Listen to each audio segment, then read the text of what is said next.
Àbáyé àti wá àtàwọn yòókù ń jẹ́ mẹ́kọ́dù bàbá wa lẹ́jẹ́. A lè tẹ̀mọ̀ sí ní sí kúnlẹ̀ síwájú gbogbo báyìí pé ààlàkúnmọ́lá ṣẹ́ẹ̀gbẹ́ ilé àtàwọn yòókù lẹ́rú ọlọ́àgbà alhamdulillah. Ẹgbọ́rọ̀. Ṣé tó bá wá jẹ́ pé pẹ̀lú jàlálà rẹ̀ olóhun ọ̀gá àlùbáríkà káàdì yìí ń bẹ lọ́wọ́ gbogbo ọmọ àbá pé ó sì lè escape ẹ̀. Báàbù báríkà ọmọ kéwù ti lè tó bẹ́ẹ̀ kọ́ sọ fún ọmọ àbá rẹ̀ pé bàbá rẹ̀ ò ní panú gbèsè ayé rẹ̀. Ó ṣe sùúrù ni níbi tó bá ti yàn ọ́ jẹun àlùbáríkà ni ó jẹ́ ìdọ́fì. Fún wọn ibi tó bá padà yá òun náà ni ó wá padà sọ pé nínú àwọn tí bàbá mi búrọ́ọ̀tì ọkọ̀já bẹ́ẹ̀. Kí ni ọ̀rọ̀ tí mo ní mo fẹ́ búra mi báwọn yòókù mo búra ni pé tí a mọ̀ pé níjà bá ṣẹlẹ̀ lágbólé àtàgbà níjà àtọmọdé wọ́n pẹ̀ kó sólọ́dọ̀ bàbá Mágàjí. Ìjà wá ṣẹlẹ̀ lágbólé bàbá Mágàjí ń bẹ àmọ́ kò sí làákà yìí má lára bàbá Mágàjí tí a mọ̀ pé lé wọn dàrú kí ẹ̀ wọ́n lura wọn dáadáa. Gbogbo ọ̀dọ́ àpò àti ilẹ̀ ń lọ lẹ́yìn ìgbà táwọn tí wọ́n kájú ẹ̀mẹ́rẹ̀ẹ́rin ti kú tán. Ìrò pé bóyá àfilà ká ìkún rí wa. Omi ò dákọ̀ pẹ́ nìkan ìbí náà bẹ́nu ẹni tí ò fi làákà ìkún rẹ̀. Látìgbà táwọn bàbá wa, wọ́n ní àwọn bàbá wo, bàbá Mufti Diyar, bàbá lókè kéré, ṣé Muhammad Kamal, Ibrahim Abdullah. Níjọ́ tí wọ́n ti kú yóò sí ìjánu lẹ́nu gbogbo àdàbíyà mọ́.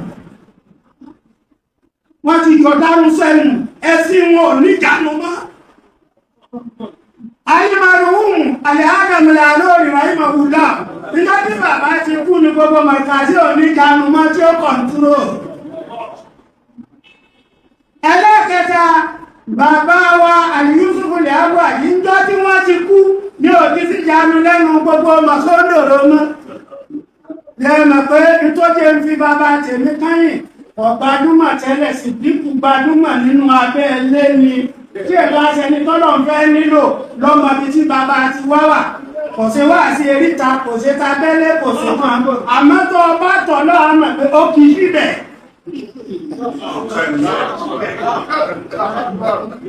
Wàláì, kọ́tọ̀ òun fúnra rẹ̀ kọ́ sọ pé òun kìí síbẹ̀. Àwọn èèyàn ni wọ́n ń sọ pé ó kìí síbẹ̀.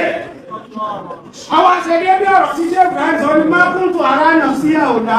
وإنه رأوني ولما رأوني وصرت وأوغا ayé kútùbí tí wọ́n rí yẹ ní kàn bá sí ẹlọ ní èmi ọmọ tó wọ́n ti wọ̀ mí lẹ́wù kankan ẹ̀kúnlẹ́rí èèyàn mọ̀ ń ríra mi èmi ọmọ tó bọ́dú wòlí àwọn èèyàn wọ́n gbé Ibrahim asátírà báyìí nígbàtàrí ìwọ̀lọ́wà wájú wọn tí a mọ̀ asàyí báyìí náà aqsamtu bi rabbil Kaaba aqsamtu bi rabbil Kaaba aqsamtu bi rabbil Kaaba jama Táyé Sàgàrí, ọ̀rẹ́ mi tó sọ̀rọ̀ ìfúnmi ti wà wájú ọlọ́run fún àdúgbò wa ni. Ó jẹ́ àdàbí, àwọn máa ń jọ ń ṣeṣẹ́ gálàbí kéèkéé papọ̀ báyìí. A ní àbọ̀ ìtàkùn mú ríra dà lára àfáà yífa. Mo ní kí lọ rí. Ó ní ìyá kan bẹ̀ ṣé wọ́n lájẹ́ ní kọ́ ni lọ́dọ̀ ọ̀dùn àjẹ́ ní ìyá pẹ̀rẹ̀. Ẹgbọ́, àjẹ́ ní ìyá pẹ̀rẹ̀ fún òun nítorí òun sá sí wọn lábẹ́. Olóbájí láàárọ̀ àná nìyàwó wádọ̀ wọ́n bá ń sọ fún un pé ìlàlẹ̀ àmọ́ mọ̀dá nínú gígé ọ̀rẹ́ wà yìí. Ó ní ìlàlẹ̀ àmọ́ mórí nǹkan mọ́dúnmọ́ yìí. Ó láàlọ́ mẹ́jímáwù ní ọ̀tà. Tẹ́lẹ́gbò tí màá ní ìwọ ọmọ mi, a lọ pàdé lọ́tà. Ó nígbà ara parí mítìnì tán. Wọ́n wá sọ fún àwa zóòmù Kwara tá à ń bọ̀ wálé pé ẹgbẹ́ ẹ̀yìn zóòmù Kwara wa bẹ́ẹ̀ bí nǹkan hàn. Ẹjẹ́ ìbẹ́ẹ̀ṣẹ́ Kwara ẹjáde slọ́ ẹ máa lọ tí yí àmọ́ gbogbo Kwara tó bá wà nínú májúmọ̀wẹ̀ ẹ̀kú ó lẹ́ni tó jẹ́ pr wá wọnú yàrá kan lọ́gbà tí ó jẹ́ lọ gbé sáàmọ́dù ńlá kan jáde gbà káwọn orí àwọn fọ́tò àfáà ní níbẹ̀ ọlọ́wọ́ ní ẹ̀yìn ara Kwara ẹ̀wọ̀ fọ́tò bàbá yìí ń bẹ́ ń lọ rí lára yìí ìrìn rẹ̀ sófà láàrin ara yìí ò pọ́ sàlámà lè pẹ́ máa lọ dé Bọ́wá bí ó sọ pé ṣé àwọn màmá náà wọ́n tún kọ̀ fún àmà fáwà ẹ̀lọ́ ṣé kò kí síbẹ̀ ni wọ́n lọ máṣímáwù lọ́tà. Bàbá ẹgbẹ́ wọ́n sì jà bá ní alẹ́sà alẹ́sà alẹ́sà ọlọ́run já mọ́. Bí ní mo ti wá lọ pé gbogbo wa láàṣẹ làákà ìgbé láwọn bàbá mẹ́rẹ̀ẹ̀rin ti kú. Èmi ti gbá social media mú, wọ́n sọ ń tó wù mí. Àwọn tí nínà ń sọ ń tó wù wọ́n, ẹ̀dọ̀ sáàbà ẹjẹ́ ni àbá ń tún ṣe ẹjá lọ ronú. Kìní kan sì ń bẹ, èmi ò fi sọ̀pọ̀tì àwọn tí wọ́n bá ń jẹ́ bẹ́ o, àmọ́ ti ṣẹlẹ̀ sẹ́mi kan rí. Sẹ́rí gbogbo ọmọ àbá ní fẹ́ máa gba rẹ̀vẹ̀nú lérí ọmọ kéwà fà àmọ́kọ́ ọmọ kéwà fọ́ ṣe sùúrù.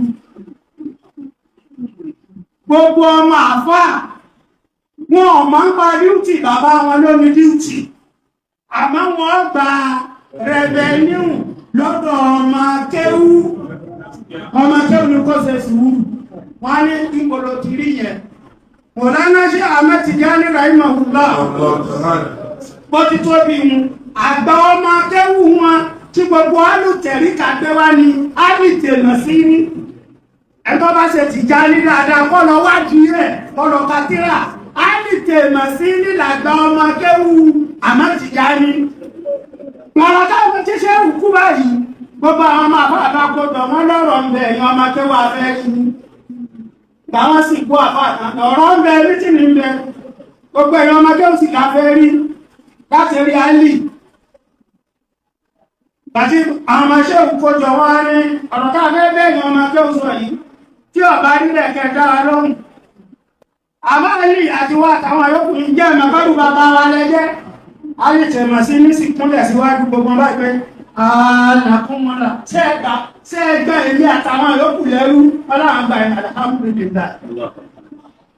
Ẹgbọ́rọ̀.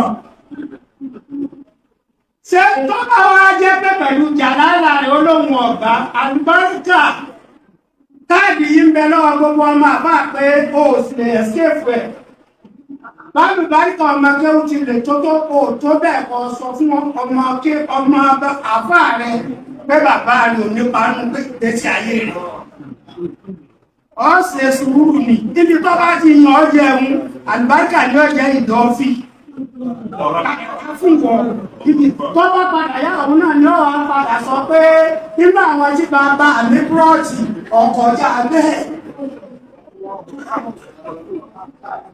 Ẹgbẹ́ bá padà sílé ilẹ̀ ẹgbẹ́ wọn wò wá ẹ̀yìn lẹ́ mọ́nú bí Mágàjí ti ń parí ọ̀rọ̀ bá wá dọ̀dẹ̀ ó kà nígbà tí wọ́n bá jà tó ń mú tẹ́lẹ̀ àwọn táwọn bàbá ńlá wa kọ́ ó ní ẹ̀kọ́ sọ́lọ́rin ọ̀bí àwọn náà lágbọ́ra ayé mọ́ ní social media àtẹ̀lé àti yín ilé abádà